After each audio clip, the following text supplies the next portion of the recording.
World news के sponsor हैं स्वागत, अदरक, लहसुन और मसाले 100% प्योर एंड हाइजीनिक। अस्सलाम वालेकुम, आदाब। मैं हूं खलील फरहाद। मेरे साथ देखिए वर्ल्ड न्यूज़। शुरुआत करते हैं हेडलाइंस से। पाकिस्तान के सूबे बलूचिस्तान के दारुल हुकूमत क्वेटा में कुरान करीम की बेहुरमती का वाक़या। नामालूम अफराद ने कब्रिस्तान में जलाए कुरान के नुस्खे, अवाम में शदीद गुस्सा।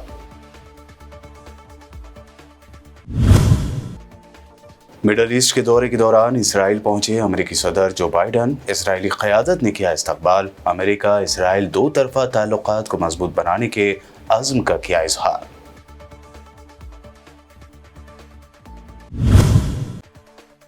और बरतानवी वज़ीर आज़म के ओहदे की दौड़ में ऋषि सुनक ने बनाए सबकत। पहले मरहले में मिले सबसे ज्यादा 88 वोट। आज दूसरे मरहले के लिए होगी वोटिंग।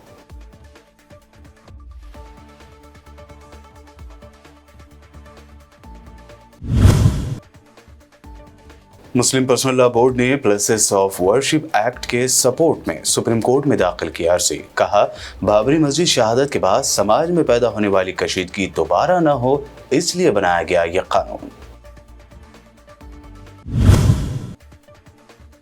अपोजिशन के सदारती उम्मीदवार बनाए गए यशवंत सिन्हा का ऐलान, अगर बन गया सदर तो CAA और NRC नहीं लागू होने दूंगा।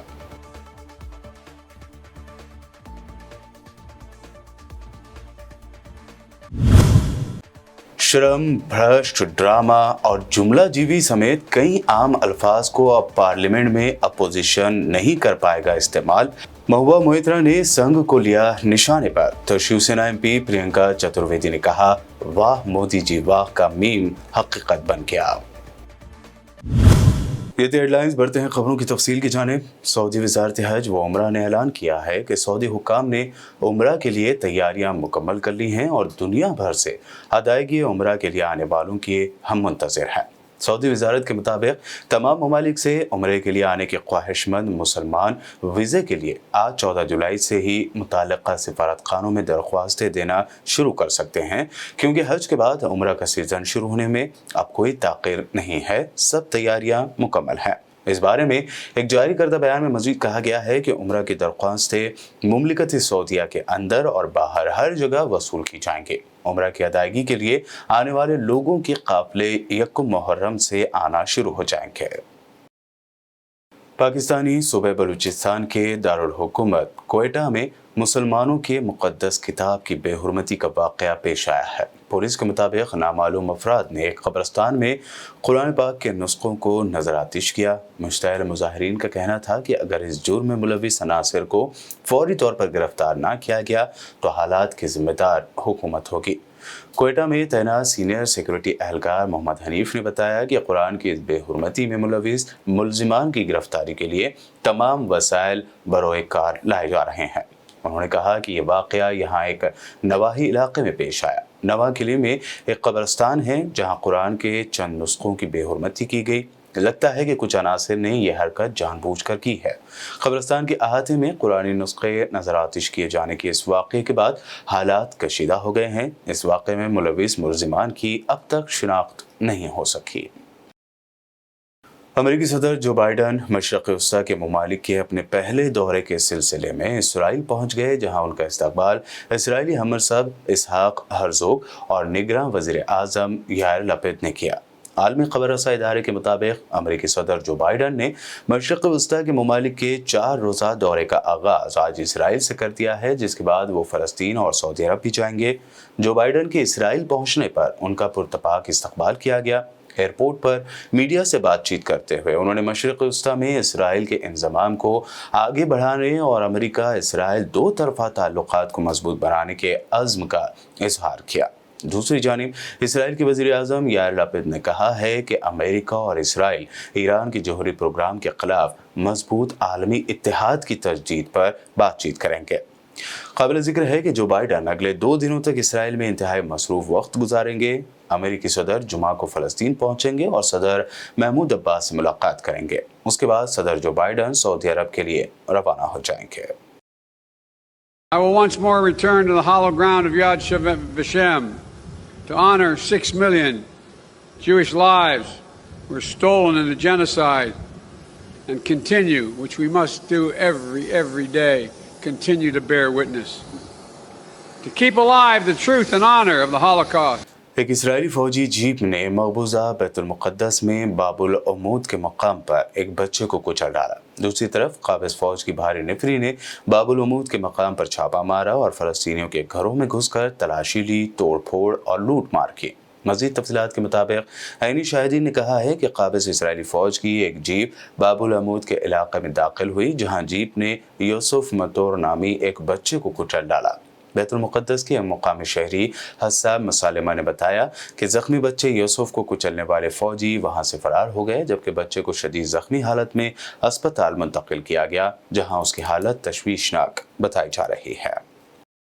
अक़वाम मुत्तहिदा में रूस के नायब मुस्तकिल मंदूब ने कहा है कि अक़वाम मुत्तहिदा को अनक़रीब ही यूक्रेनी फ़ौज के जराइम के बारे में दस्तावेज़ात पेश कर दी जाएंगे। ज़राए के मुताबिक अक़वाम मुत्तहिदा में रूस के नायब मुस्तकिल मंदूब दिमित्री पोलेंस्की ने यूक्रेनी फ़ौज के जराइम की तरफ इशारा करते हुए कहा है कि इन जराइम को खुफिया नहीं रखा जाएगा और जल्द ही उन्हें बेनकाब कर दिया जाएगा। अमेरिका और नेटो के इक़दामात में शिद्दत आने के बाद रूसी सदर व्लादिमीर पुतिन ने गुज़िश्ता 21 फरवरी को डोनबास के इलाके में डोनेत्स्क और लुहानस्क की खुद मुख्तारी को सरकारी तौर पर तस्लीम करने का ऐलान किया था। रूस ने उसके 3 दिन बाद यानी 24 फरवरी को यूक्रेन के खिलाफ फौजी ऑपरेशन का आगाज कर दिया, जो ताहाल जारी है। श्रीलंका में ज़बरदस्त मुजाहिरों के दरमियान नई हुकूमत की तश्कील को लेकर उलझन बरकरार है। इस दरमियान कायम मकाम सदर और वज़ीर आज़म रानिल विक्रमसिंघे ने पार्लियामेंट के स्पीकर महिंद यापा अभयवर्धने से कहा कि वह ऐसे वज़ीर आज़म को नामज़द करें जो हुकूमत और अपोजिशन दोनों के लिए काबिल कबूल हो। वज़ीर आज़म के दफ्तर से जारी बयान के मुताबिक विक्रमसिंघे ने अपने दफ्तर में काबीना के अरकान के साथ मीटिंग की। इसमें कहा गया कि इजलास में शामिल तमाम वज़रा की राय थी कि जैसे ही ऑल पार्टीज़ हुकूमत बनाने का मुआहदा होगा, वो नई हुकूमत को जिम्मेदारी सौंप देंगे। इस दरमियान वज़ीर आज़म रानिल विक्रमसिंघे ने उनके दफ्तर पर एहतजाजियों के धावा बोलने के बाद फ़ौज को मुल्क में अमन व इंतज़ाम की बहाली के उतार दिया है और हुक्म दिया है कि जो भी ज़रूरी हो वो करें। पाकिस्तान में 14 जून से शुरू होने वाली प्री मानसून बारिश से मुताल्लिक़ अलग अलग हादसात में अब तक 165 अफराद के हलाक जबकि 171 दिगर के ज़ख्मी होने की इत्तलात है। पाकिस्तान की नेशनल डिज़ास्टर मैनेजमेंट अथॉरिटी ने ये इत्तला दी है। पाकिस्तान के जनूब मगरबी सूबे बलूचिस्तान सबसे ज़्यादा मुतासर इलाका रहा, जहाँ शदीद बारिश से 65 अफराद हलाक और 49 ज़ख्मी हो गए हैं। मुसलसल बारिश की वजह से यहाँ अचानक सैलाबी सूरत हाल पैदा हो गई है। सूबे बलूचिस्तान में आइंदा 1 माह तक इसी तरह की बारिशों की पेशगोई की गई है और इसके पेश नज़र यहाँ दफ़ा 144 नाफिज कर दी गई है। इसके तहत लोगों के दरियाओं, डैमों और दीगर आबी ज़खायर के करीब पिकनिक मनाने जाने पर पाबंदी होगी और उनमें तैराकी पर भी पाबंदी होगी। लंदन के हिथरो एयरपोर्ट की जानिब से जारी शुदा बयान के मुताबिक मुसाफिरों की तवील कतारों, सामान में ताख़ीर और उसकी मनसूखी जैसे वाक़यात को महदूद करने के लिए रवा मौसम गर्मा फ़ी दिन रवानगी के लिए मुसाफिरों की हद 1 लाख अफराद तक महदूद कर दी जाएगी। हिथरो इंतज़ामिया की जानिब से एयरलाइंस को इन परवाज़ों के टिकटों की फ़रोख्त बंद करने को कहा गया है जिनमें ताख़ीर की गुंजाइश मुमकिन है। ज़राए के मुताबिक मसरूफ़ तरीन ब्रिटिश एयरपोर्ट यूरोप भर की तरह कोरोना के बाद मुसाफिरों की तादाद में बतदरीज इजाफे से निमटने के लिए जद्दोजहद कर रहा है। काबिल ज़िक्र है कि हिथरो एयरपोर्ट से जुलाई और अगस्त 2019 के दौरान रोज़ाना 1,10,000 से 1,25,000 तक मुसाफिरों की रवानगी जारी रही। बरतानवी वज़ीर आज़म के ओहदे की दौड़ में वोटिंग के पहले मरहले के बाद हिंदुस्तानी निसाद ऋषि सुनक 88 वोटों के साथ सरफहरिस्त है। इस वक्त ऋषि सुनक के अलावा 5 और दावेदार बरतानवी वज़ारत उज़्मा की दौड़ में शामिल हैं। नए बरतानवी वज़ीर आज़म मौजूदा PM बोरिस जॉनसन की जगह हुक्मरान कंजर्वेटिव पार्टी के रहनुमा होंगे। वोटिंग के पहले मरहले में पेनी को 67 यानी 67, लीज ट्रस को 50, केमी को 40, टॉम टुगेंडहार्ट को 37 और सुवेला ब्रेवरमैन को 32 वोट मिले। बता दें कि वोटिंग के पहले मरहले में बाकी 8 उम्मीदवारों के दरमियान मुकाबला था। नए वज़ीर ख़ज़ाना नदीम ज़हाबी को 25 वोट मिले, जबकि जेरेमी हंट को सिर्फ 18 वोट मिले, जिसके बाद ये दोनों हैं वज़ारत उज़्मा की दौड़ से बाहर हो गए, क्योंकि दूसरे राउंड में जाने के लिए कम से कम 30 मेंबरान पार्लियामेंट की हिमायत हासिल होती है। कंजर्वेटिव पार्टी के पार्लियामेंट में 358 अरकान हैं। ऋषि सुनक को 88 मेंबरान पार्लियामेंट ने वोट दिया है। आज जुमेरात को दूसरे मरहले की पोलिंग के बाद आखिरी 2 उम्मीदवारों का मरहलावार इंतखाब किया जाएगा। नए वज़ीर आज़म का इंतखाब 5 सितंबर को होगा। बुलेटिन में वक्त हुआ है एक शॉर्ट ब्रेक का। जल्द लौटेंगे और देखेंगे मजीद अहम खबरें।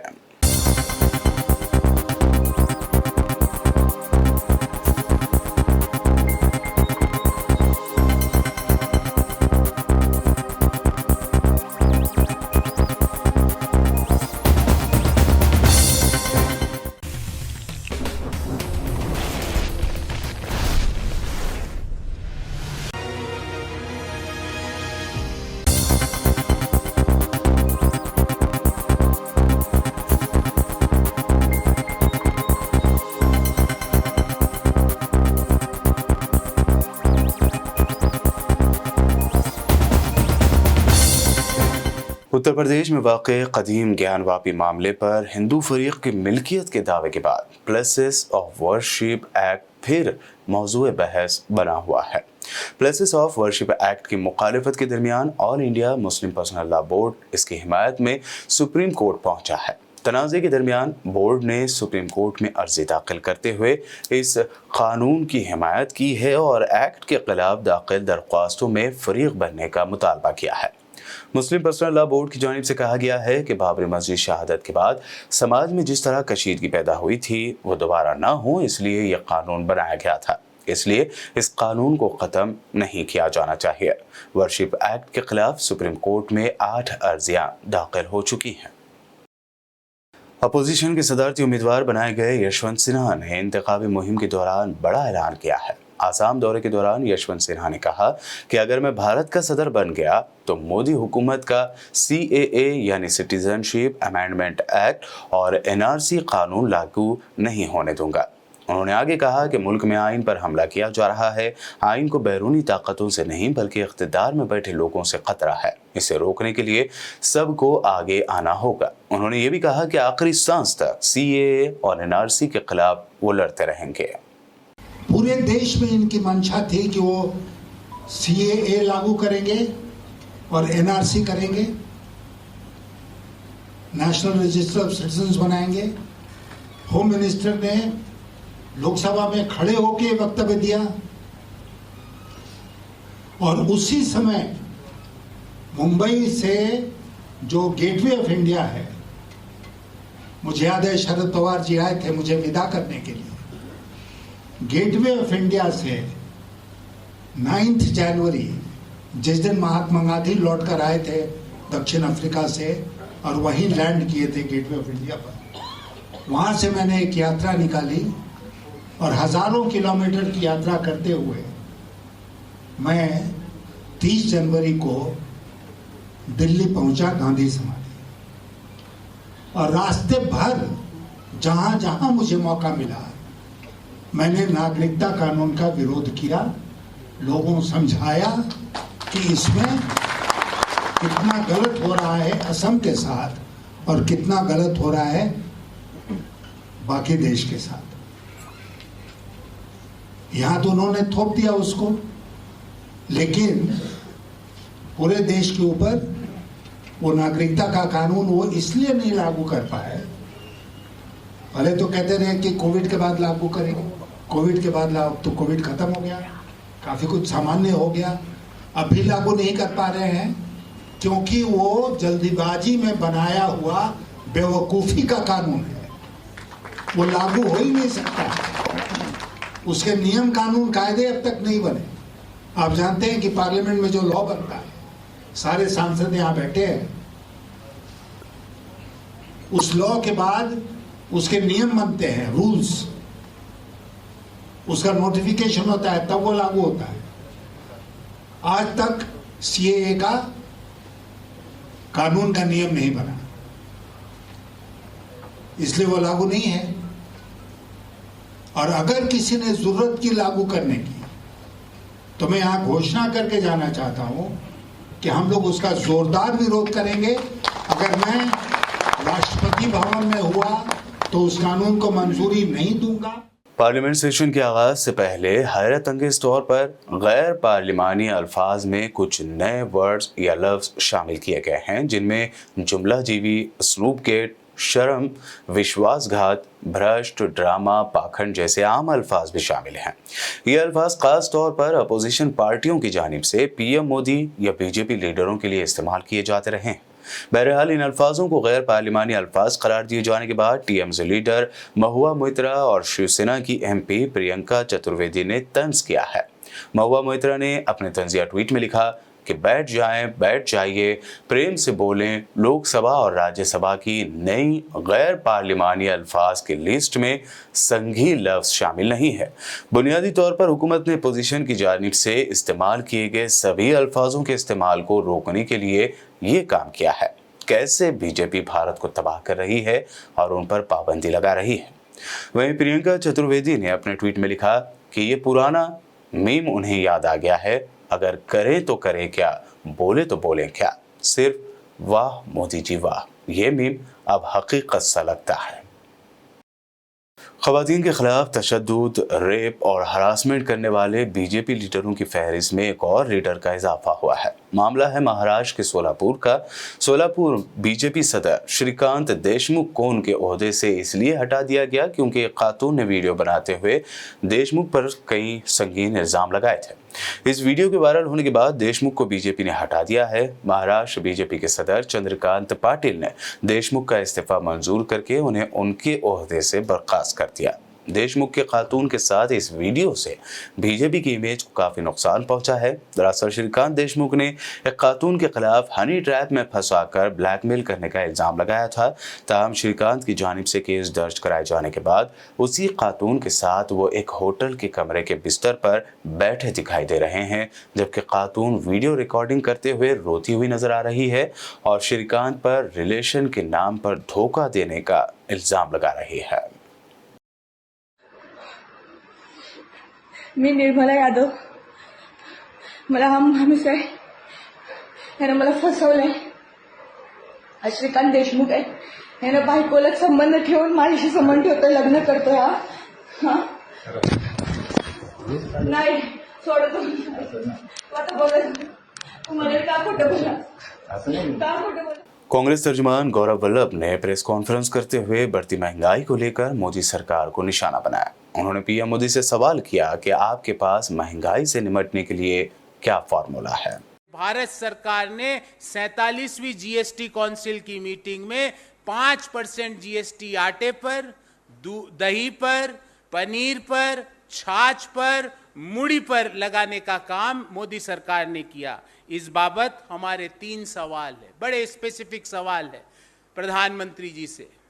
प्रधानमंत्री जी, आपका लोगों को इस महंगाई से राहत देने का क्या फॉर्मूला है, जो लगातार पिछले 6 महीनों से महंगाई की दर, रिटेल इन्फ्लेशन 7% से ऊपर बना हुआ है, उससे लोगों को राहत देने का आपका क्या फॉर्मूला है? क्या आपका महंगाई से लोगों को राहत देने का एक ही फॉर्मूला है कि आटे पर 5% जीएसटी लगा दो? हमारा दूसरा सवाल है कि जब रुपया अपने निम्नतम लेवल पर आ चुका है डॉलर के मुकाबले, जब बेरोजगारी की दर गांवों में 8% से ऊपर पहुंच चुकी है, जब रिटेल इन्फ्लेशन 7% पर है, मोदी जी और वित्त मंत्री जी, आप कोई इस पे अपना ब्लूप्रिंट, अपना इन समस्याओं से देश की अर्थनीति कैसे बाहर निकलेगी, इसका ब्लूप्रिंट देश के सामने क्यों नहीं रखते? क्यों मौन व्रत लिए हुए आप दोनों हैं? क्यों इन चीजों पर बात करने से कतराते हैं? तीसरा और महत्वपूर्ण बिंदु साथियों, जब रिजर्व बैंक कह रहा है कि अगले 3 महीने अर्थात जुलाई, अगस्त, सितंबर पिछले 6 महीने से भी ज्यादा भयानक होने वाले हैं, क्योंकि पिछले 6 महीने में एवरेज महंगाई दर थी 7.3% और आगे के 3 महीने का फोरकास्ट रिजर्व बैंक का 7.4% का है, तो गवर्नमेंट के माइंड में क्या मेजर्स हैं वो देश के सामने क्यों नहीं रखते। और लास्ट बट नॉट लीस्ट साथियों, मैं सरकार से आग्रह करूंगा, ईडी, सीबीआई ये लोगों के महंगाई से, लोगों के बेरोजगारी से राहत नहीं दिला सकते जिसका आप लगातार प्रयोग करते हो। आपको लगता है ईडी और सीबीआई से महंगाई की दर कम हो जाएगी, बेरोजगारी की समस्या खत्म हो जाएगी, उन 25 लाख लोगों को वापस नौकरी मिल जाएगी जिन्होंने पिछले माह, सिर्फ 1 माह में अपनी नौकरी खोई है। तो CBI and ED are not tools to bring relief. आपको अगर रिलीफ देनी है तो अर्थनीति के टूल्स, मैक्रो इकोनॉमिक फैक्टर्स के द्वारा आप रिलीफ दे सकते हो। अनलेस भारतीय जनता पार्टी इस छोटे मन की राजनीति, इस ईडी और सीबीआई को ही सिर्फ गवर्नेंस का टूल मानने से बाहर नहीं निकलेगी, मुझे नहीं लगता है कि देश के मध्यम आय वर्गीय परिवारों को, निम्न आय वर्गीय परिवारों को लगातार बढ़ती बेरोजगारी, लगातार बढ़ती महंगाई दर, लगातार गिरता रुपया डॉलर के मुकाबले, इन तीनों से राहत मिल पाएगी। आखिर में हेडलाइंस पर एक और नजर। पाकिस्तान के सूबे बलूचिस्तान के दारुल हुकूमत क्वेटा में कुरान करीम की बेहुरमती का वाक़या। नामालूम अफराद ने कब्रिस्तान में जलाए कुरान के नुस्खे, अवाम में शदीद गुस्सा।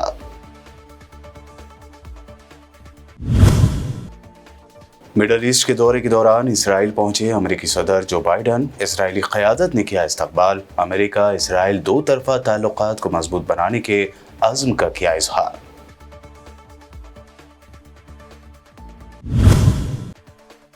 और बरतानवी वज़ीर आज़म के ओहदे की दौड़ में ऋषि सुनक ने बनाए सबकत। पहले मरहले में मिले सबसे ज्यादा 88 वोट। आज दूसरे मरहले के लिए होगी वोटिंग।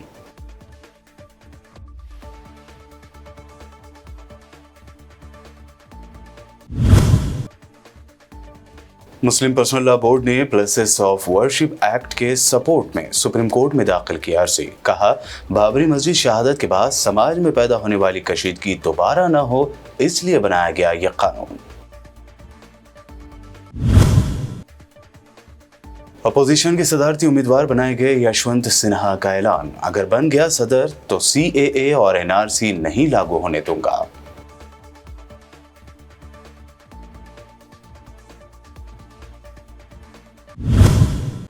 शर्म, भ्रष्ट, ड्रामा और जुमला जीवी समेत कई आम अल्फाज को अब पार्लियामेंट में अपोजिशन नहीं कर पाएगा इस्तेमाल। महुआ मोइत्रा ने संघ को लिया निशाने पर, तो शिवसेना MP प्रियंका चतुर्वेदी ने कहा, वाह मोदी जी वाह का मीम हकीकत बन गया। वर्ल्ड न्यूज में ये थी अब तक की अहम इंटरनेशनल और नेशनल न्यूज। देखते रहिए BBN चैनल।